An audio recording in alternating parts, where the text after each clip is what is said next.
Hi, I'm Dennis Phillips, and welcome to Everyday Reloading and Shooting.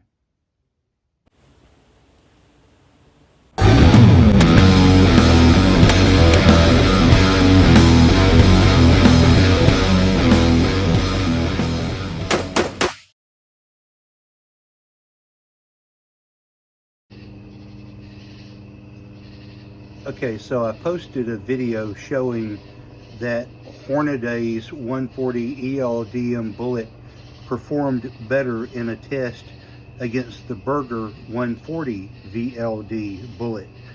And here's a picture of the results of those. I measure an extreme spread, which is the farthest point between two bullets.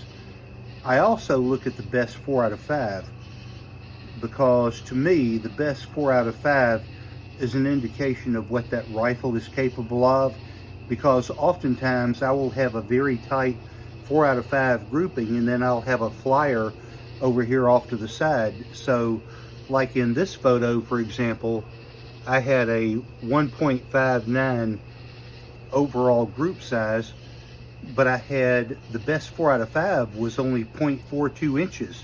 So that's 4 shots for under a half an inch at 4.42 inches. And if you look at where they hit the target, they're right at the spot that I was aiming at. So I had the rifle tuned in pretty well there. But I give myself a score, because what I do is I take the average of those two, the 0.42 and the 1.59, I add those together, divide by 2, and then that gives me a score for that particular round of bullets. So in this case, the score was 1.01, which is just over an inch, but you know, you take out that flyer and you're at 0.42 inches. And again, that's an indication of how the rifle shoots. Now, I was testing here Hornaday versus Berger, and the Hornaday seemed to outperform Berger. But the reason I chose these charge weights that you're looking at here is because when I went out and shot Berger previously, here's 10 5-shot groups that I shot a week ago using just the Berger bullets. And the reason I selected these charge weights for comparison was because of how those Berger bullets perform. If you look at how they performed, you can see that they performed better the last time out when I was only shooting Berger bullets than they performed this time out when I was comparing Berger and Hornaday. Especially look at that last group of 0.53 inches, so you can see that.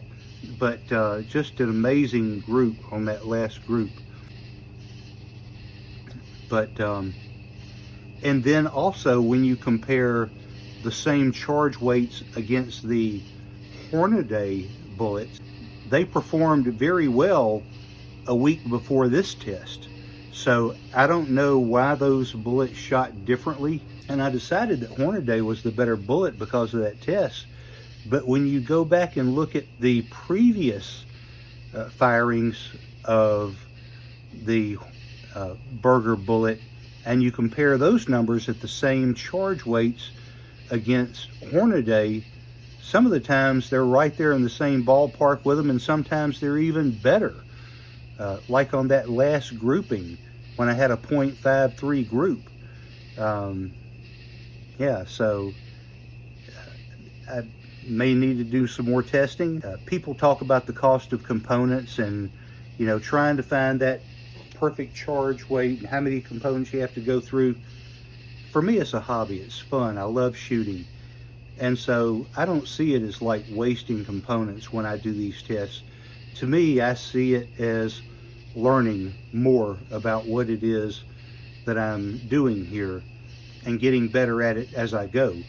And of course, you know, when I go out and shoot 50 rounds, some reloaders would look at the cost of that and say, you're wasting components. But I had a fun day at the range. I shot 50 rounds at the range. And I may do good and I may do poorly, but I like to say to the range officer or the guy at the checkout counter when I leave, a bad day at the range is better than a good day at work. I'm going to do some more testing on these and some more comparing, and I'll get back to you. Thanks for letting me ramble.